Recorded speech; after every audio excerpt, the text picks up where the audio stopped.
भोजपुरिया समाज जिंदाबाद हो भैया। गजबे ही मिलल बा कमर ए भौजी। खेसारी लाल यादव के गाना आ गेल बा भैया, जे की एकदम तहलका मचा देले बा।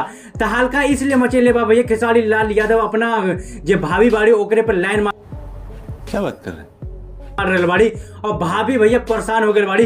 भाभी ये कह रहल बाड़ी, का देवर जी जब भी घूम के आवेला हमरे पर लाइन मारेला और ताड़ा ताड़ी हमरे से खेलेला, का परेशानी बा भैया। खेसारी लाल यादव कहले बाड़े गजबे के मिलल बा भैया कमर ए भौजी। भौजी तो गजब के कमर, अरे बाप रे, ये तो धोती खोल रहा है एकदम।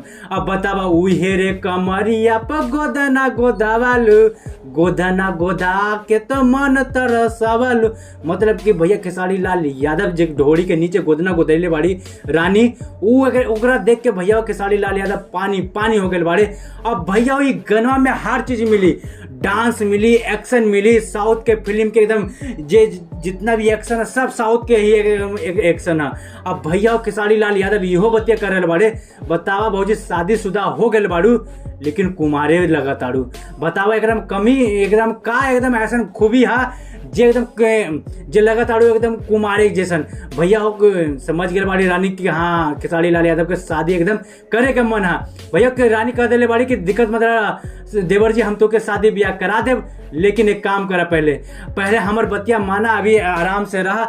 लेकिन भैया और शिल्पी राज के आवाज है एकरा में, खेसारी लाल यादव के आवाज है और रानी बाड़ी।